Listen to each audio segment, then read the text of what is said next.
people. I think you saw it on my face as I was reading these even. I was like, oh yeah, those are definite.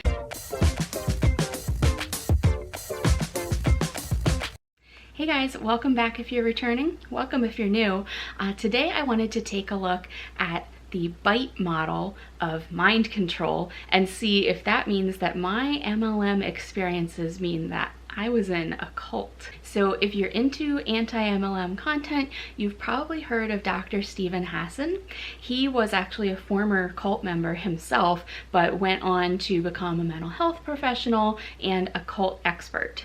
Cults can really be more than just a religious thing. A lot of people consider MLMs or multi-level marketing companies to be commercial cults because of the control that they have over their members.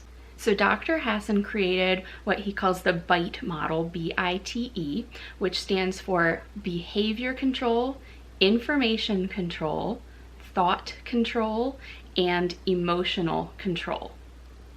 And these are all different methods that authoritarian groups use to control their members. And many times when people do reflect on their experiences with MLMs, they find that they were being controlled in some of these ways. So this is actually his website, and there's many examples of each of these 4 areas of control. I haven't really read through all of them yet individually, so word for word, but what I was going to do is kind of go through them now. Obviously I have it here in front of me, and kind of one by one discuss whether I feel like I experienced any of these in any of the MLMs that I was part of. So if you aren't already familiar with me, I was actually a member of 4 different MLMs, although one of them wasn't in the MLM model at the time that I joined, so I wouldn't really count that one. Probably most famously LuLaRoe. I've talked about that a lot on this channel, but if you're interested in this, I actually have a whole playlist about my LuLaRoe experience, and I also recommend that you watch my video that I did not too long ago on my entire MLM history that goes over all the different companies that I was a part of.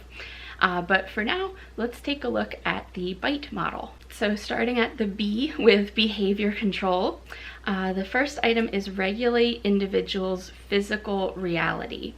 I don't feel like I experienced that with anything. Dictate where, how, and with whom the member lives and associates or isolates. While I don't think anything controlled, where you live, and I didn't feel this personally, I do know a lot of people felt like they were having control over who they associate with. I mean, obviously, I guess with any MLM, just like any company that you might work for, obviously you're going to associate with your coworkers. I didn't feel like I had any restrictions on being able to associate with anyone outside of that. But I did mention in a previous video, and I forget which one, when I was with Keep Collective, around the time that I was leaving that company, a lot of the higher up consultants were also deciding to leave together because they felt that it was getting kind of culty, and one of the things they had been told was like, cut out the haters from your life, cut out the people who aren't supportive of you doing this business. So while I didn't experience that personally, people that I know did experience that in that company. Okay, when, how, and with whom the member has sex. No, nobody got that intimate with me in any of these businesses. Control types of clothing and hairstyles. When you work for a clothing company, or when you are a consultant for a clothing company like LuLaRoe, yes, there is an expectation that you will wear that business's products. And I know a lot of times when you see those pictures of many LuLaRoe consultants together at a meeting or a convention, a lot of people say that it looks like a cult with everyone in kind of the same uniform. So yes, and it's interesting, I've mentioned this before, but when I first started with LuLaRoe, one of the things that they suggested was like, combine their pieces with other pieces of clothing you already have in your wardrobe to show people that they don't need to throw out all of their existing clothes. They can, work their new LuLaRoe pieces into their the clothes that they already have. By the time I left, the mantra was LuLaRoe head to toe. Every piece of clothing you wore was supposed to be LuLaRoe. You should have no fewer than, 3 to 5 pieces of LuLaRoe clothing on and layer it up. So yes, definitely with LuLaRoe, there was definitely control over the clothing that you were wearing. Regulate diet, food and drink, hunger, and or fasting. I don't think I experienced any control over diet, except if you saw my video about my experience at the LuLaRoe convention where they basically didn't feed us. I guess that's control over diet. I don't know if it was intentional or not, but they did prevent people from eating, I guess. Manipulation and deprivation of sleep. Again, I don't think I felt this specifically, but I know with a lot of companies, including some of the ones I was with, like sometimes people would be up all night or up late, at the end of the month, waiting until midnight for, awards and things to click over. So I never experienced this, but I know people did. Financial exploitation, manipulation, or dependence. Yes, obviously with any of these kind of business things, you had to pay to get in. Some of them, especially LuLaRoe, wanted you to keep like reinvesting. You have to buy more inventory in order to be able to sell more, all that. So yes, they definitely were encouraging people to continue putting more money back into the company. Restrict leisure, entertainment, and vacation time. I don't know if I feel like I personally experienced this, like especially with something like a LuLaRoe where you were kind of dependent on people, like shopping at their own will, and then you had to like immediately jump on it to like invoice people and ship out products and stuff. I guess you kind of felt like you were always on and always connected, and it did cut into, if I was out at dinner or something and I got a message that someone had placed an order, I would have to rush home quick and update my inventory, pull the pieces for them, make sure they paid their invoice, all that. So yes, I guess it did cut into some leisure time, but like I didn't feel like I couldn't take a vacation or anything. Major time spent with group indoctrination rituals and or self-indoctrination, including the internet. I think what this means is like, are you being required to spend a lot of time in like meetings, at conventions, stuff like that? Again, I do not personally feel like there was major time, but LuLaRoe especially, we had weekly meetings every week. I believe it was on Tuesdays. It was like an hour. I think it was, mornings West Coast time, which is where they're based. For me, it was like over lunch hour. So I would call in, during lunch at work. So yes, there was always an hour a week where I was in those meetings, and then oftentimes other like teams and groups would have their own team meetings, and then of course there was conferences and conventions and things, other like touring meetings. They would go around the country and do different regional things. With other companies as well, I sold 31 and Keep Collective. I did go to like national conferences for those, and I did go to some more local regional things, but I don't feel like, again, like it took up major amounts of time. Permission required for major decisions. I don't feel like I experienced that. Rewards and punishments used to modify behaviors, both positive and negative. The only thing I could think of for that is just like financial rewards, as far as getting bonuses or earning commissions and stuff. So I guess that reinforces behaviors, as far as if you do what they say, then they'll pay you a bonus or you'll make more money. I don't know if I'm interpreting that correctly. Discourage individualism, encourage groupthink.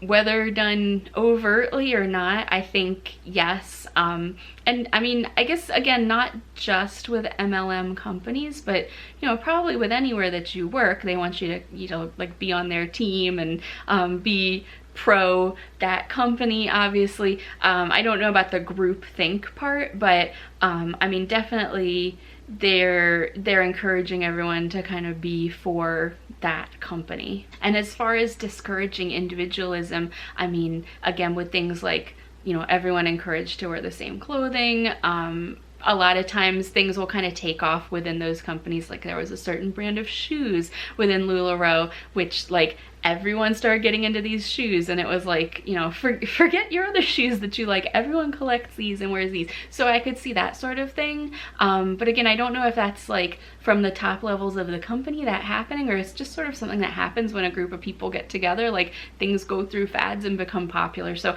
I don't know if that was an intentional thing from the company or not. Impose rigid rules and regulations. So all of these MLM companies definitely had like their own policies and procedures. They all had like compliance departments, and people were, you know, discouraged from being non-compliant or from doing things that were against the rules. And actually a lot of times people were encouraged to sort of report on each other if somebody was doing something that was not in compliance with the rules that everyone was supposed to be following. So I don't know if we're going to get to anything like that, like, you know, tattling on each other, but you know, there definitely were rules and regulations and policies that people were supposed to follow. Punish disobedience by beating, torture, burning, cutting, or tattooing, branding. No, I did not experience any of those like physical things, definitely. I know some people did get tattoos of certain companies. Again, I'm thinking specifically of LuLaRoe. They're like, you know, squares within squares logo. A lot of people got that tattooed or otherwise placed on their bodies, but I don't know that that was as punishment for anything. So I'm gonna say no on that one. Threaten harm to family and friends. I think that was a little more extreme than anything I experienced. Force individual to or be raped. No. Encourage and engage in corporal punishment. No.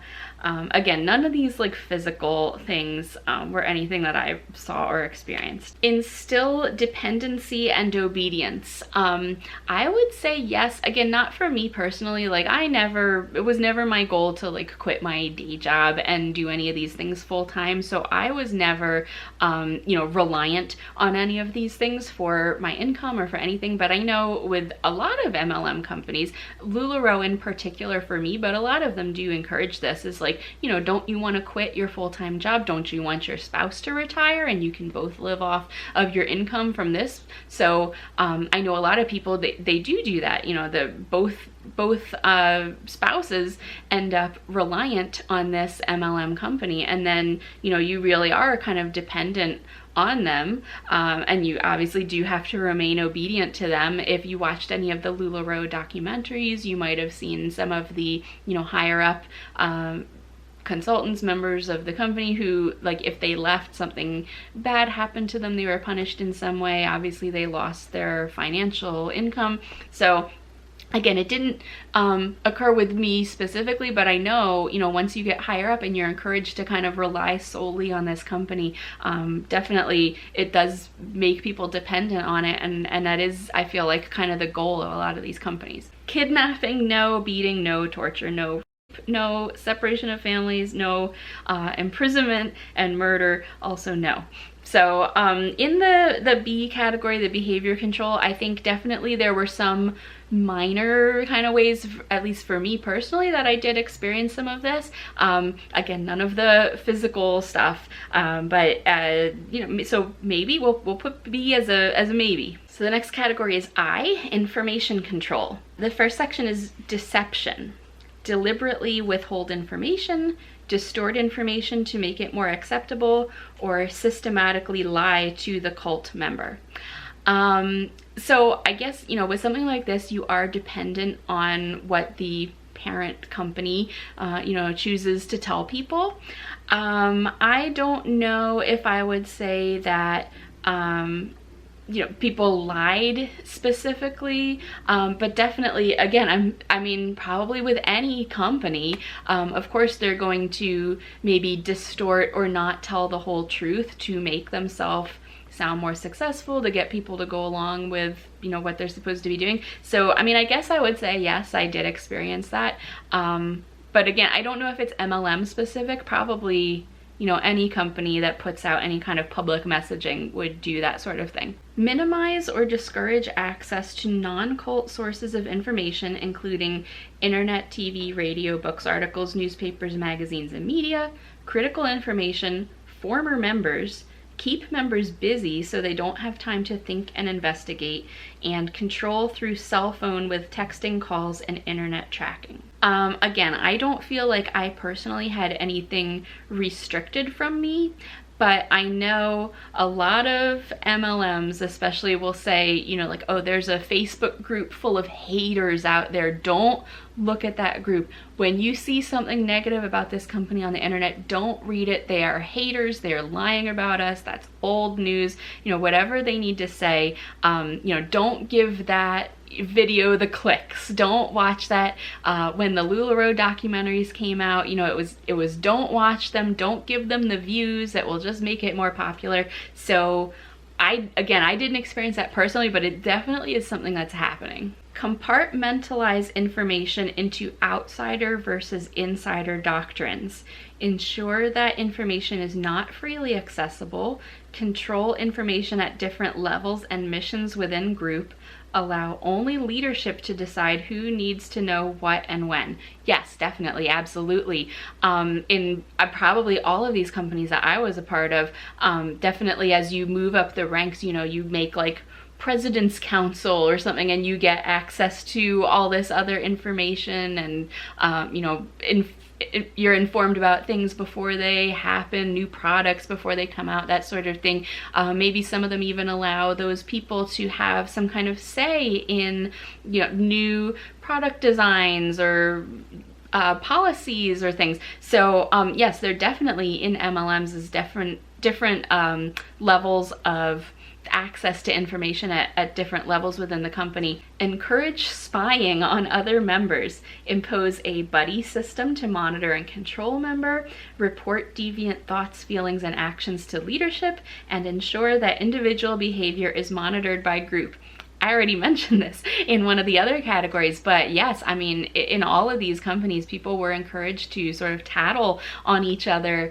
You know, if you saw somebody violating the policies and procedures with LuLaRoe, you know, there was a price range that you were supposed to price your products within, and you weren't supposed to advertise any kind of sales. And if you saw somebody advertising sales or a discount, yes, absolutely, you were supposed to report them, you know, to your upline or to the home office, because, you know, they were negatively impacting everyone else in the company, that sort of thing. Yes, I mean, there's definitely people out there watching each other, and definitely encouraged to report on anyone who's not following the rules. Extensive use of cult-generated information and propaganda, including newsletters, magazines, journals, audio tapes, videotapes, YouTube, movies, and other media, and misquoting statements or using them out of context from non-cult sources.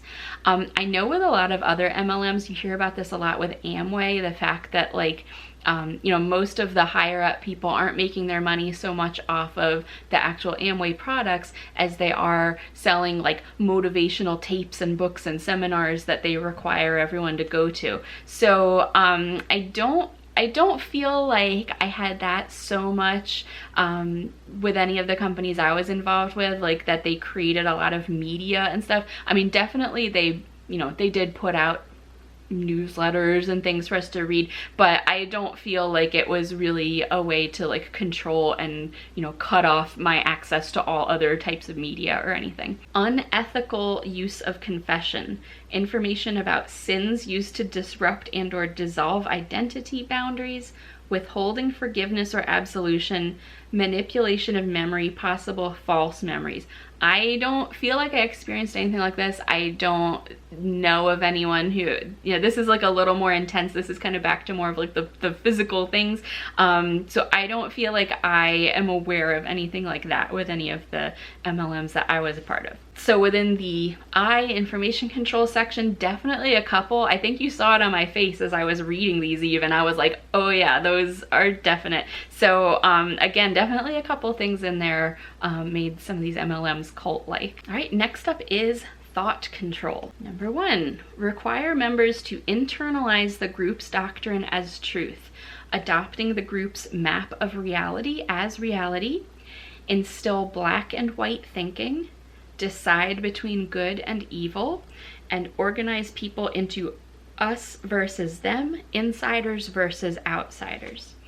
Again, I don't feel like I personally experienced any of this, but definitely within MLM, just like many other groups, obviously they want you to believe that the group's doctrine or whatever they're saying is true.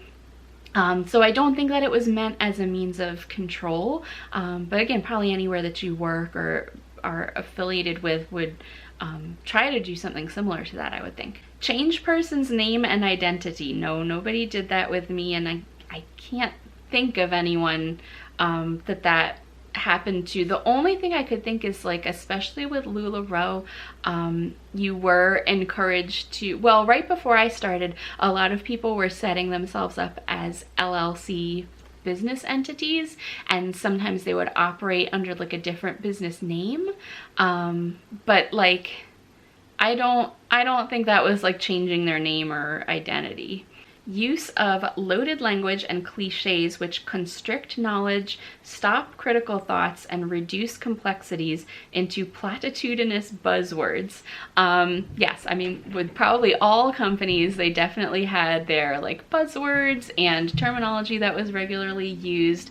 I mean, I'm thinking of LuLaRoe in particular, but there was definitely certain phrases, again, like LuLaRoe head to toe. There were definitely phrases that were used, whether positively from the company or negatively, you know, once you left. I mean, we hear about Lula Math, the way that they calculated refunds and different things for people. You know, the term unicorn, which just took off within LuLaRoe and meant something, you know, like a rare piece that people were looking for. So definitely there was like certain terminology, but as far as like cliches that constrict knowledge and stop critical thoughts, I'm not sure. I'm sure there's some example and I'm just not thinking of it, but I guess since it's not coming top of mind, maybe it wasn't really something major that I experienced. Encourage only good and proper thoughts.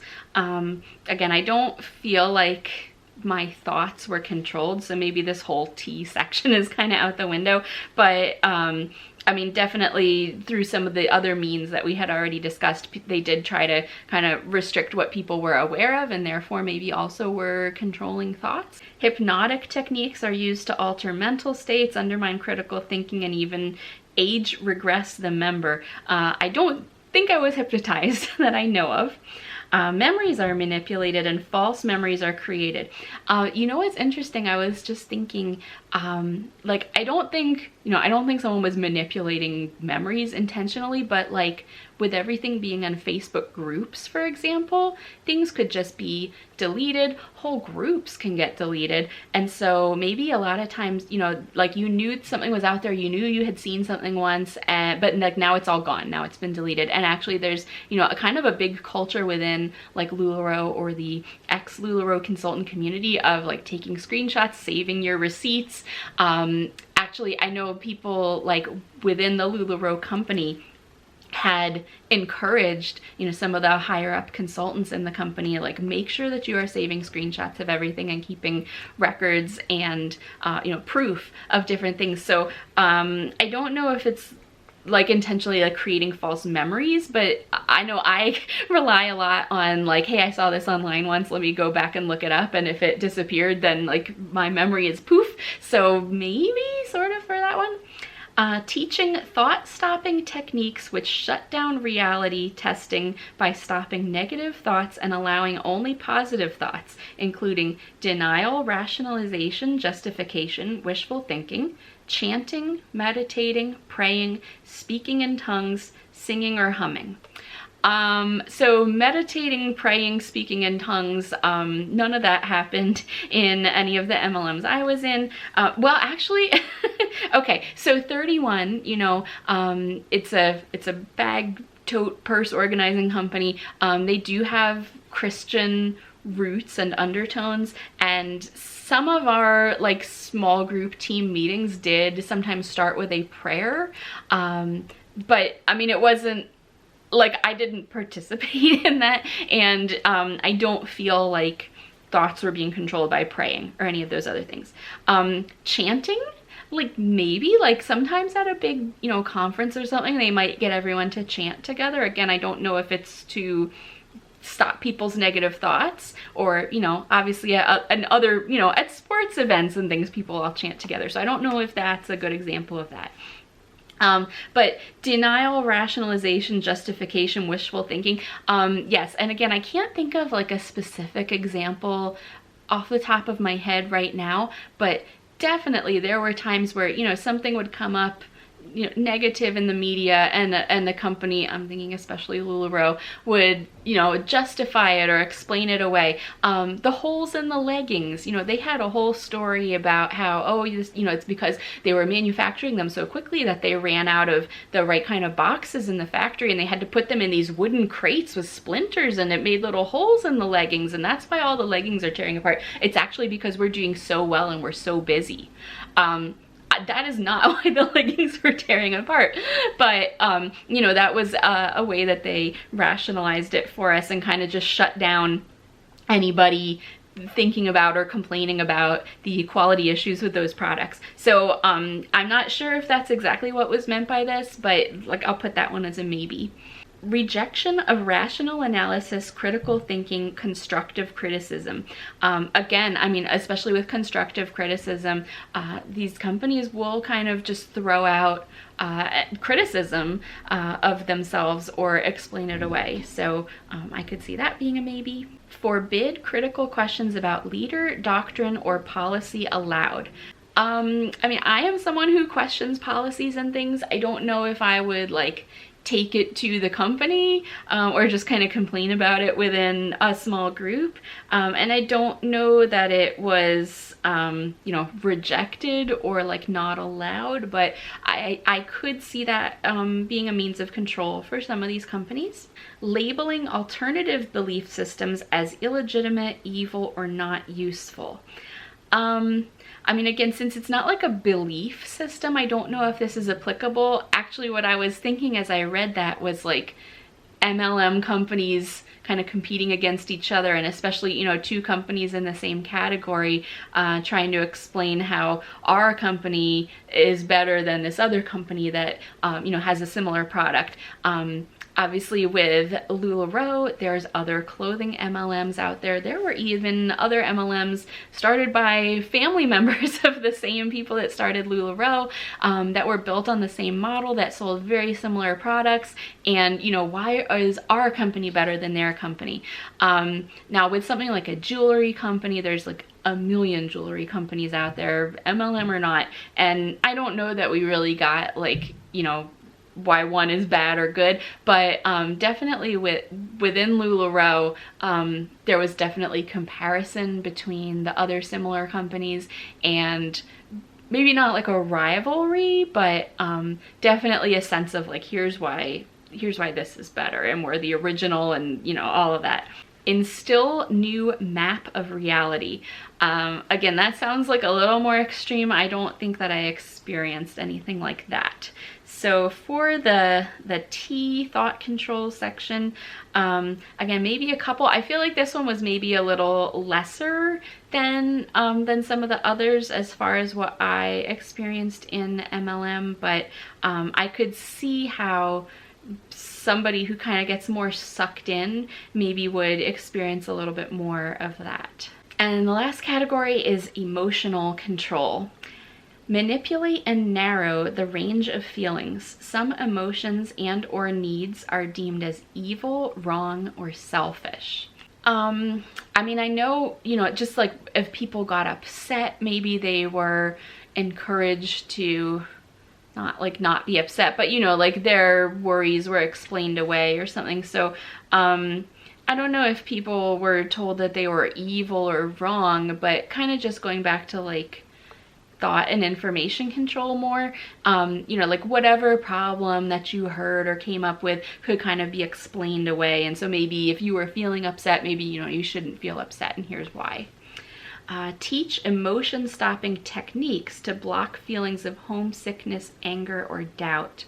I don't think like techniques were used as far as controlling emotions like that. make the person feel that problems are always their own fault, never the leader's or the group's fault.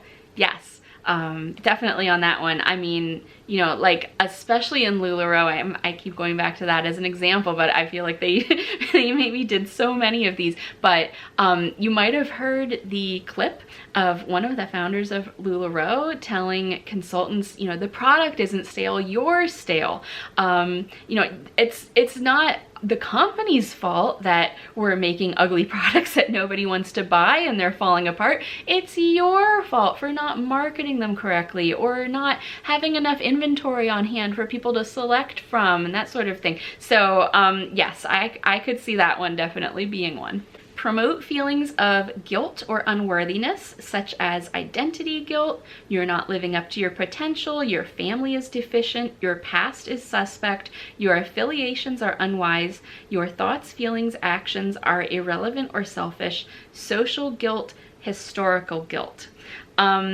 I'm not sure what all of those specifically are, like identity guilt and historical guilt. I don't know exactly, but definitely, again, feelings of guilt or unworthiness. I mean, I think that's kind of related to the previous one. Like, it's your fault that you're not selling enough, you're not putting enough effort into this, you are not treating your business like a business. That was another term that LuLaRoe used a lot, was like, treat your business like a business. You're treating this like a hobby, and you really need to focus on this and make it your full-time job like a business person. So yeah, I mean, I think, you know, that could make people feel guilty that they weren't putting enough time and effort into their business, and that's why they're unsuccessful. Instill fear, such as fear of thinking independently, the outside world, enemies, losing one's salvation, leaving or being shunned by the group, others' disapproval, or historical guilt.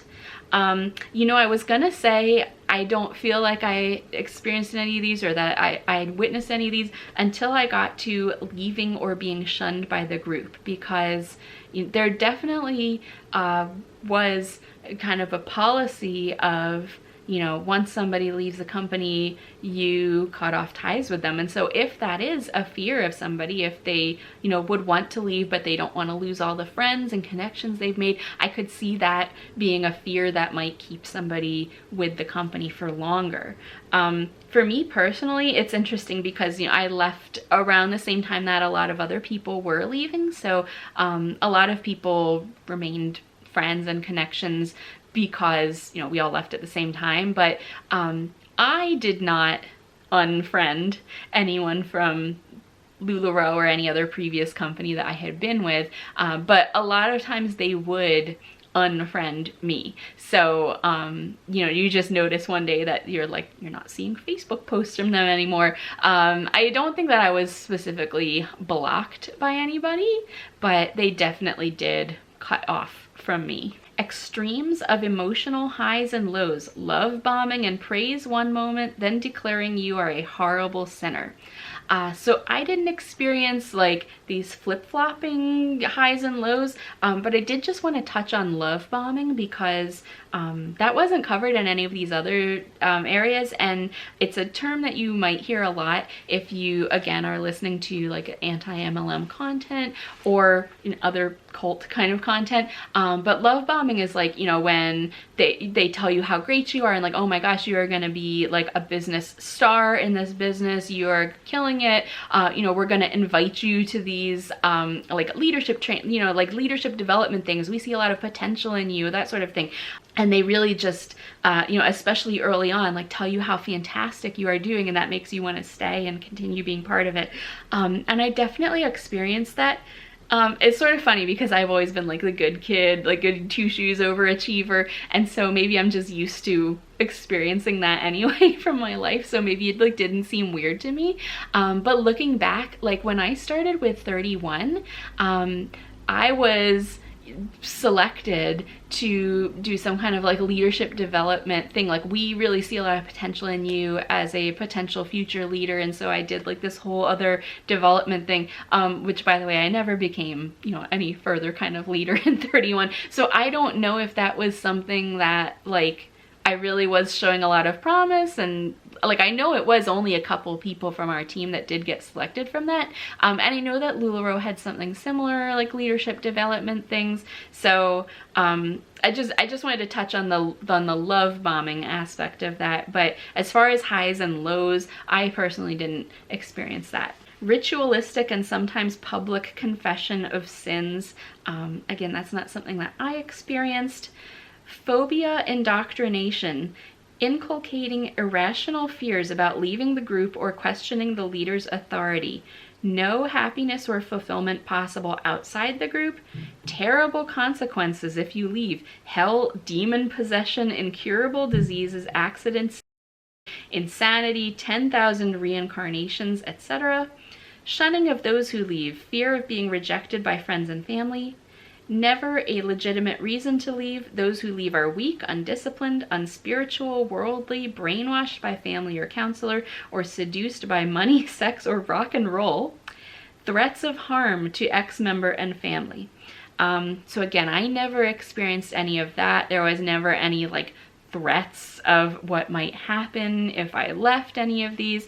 But again, it did mention about the shunning and being rejected. Now this says fear of being rejected by friends and family, which makes me think it's like, hey, if you leave this cult or this organization, your old friends and family will not take you back, which I know is something that happens with people when they leave MLMs, just because if they kind of became unbearable and annoying while they were with the company, maybe they did lose some friends from their previous life.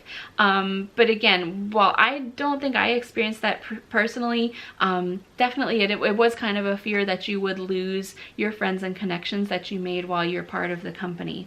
So I don't feel like I experienced many of the things under emotional control, maybe like half of one of them.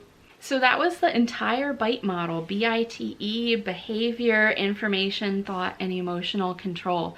Again, you know, as I went through, there were some that, like, as I read them, I was like, definitely 100%, definitely experienced this in MLM.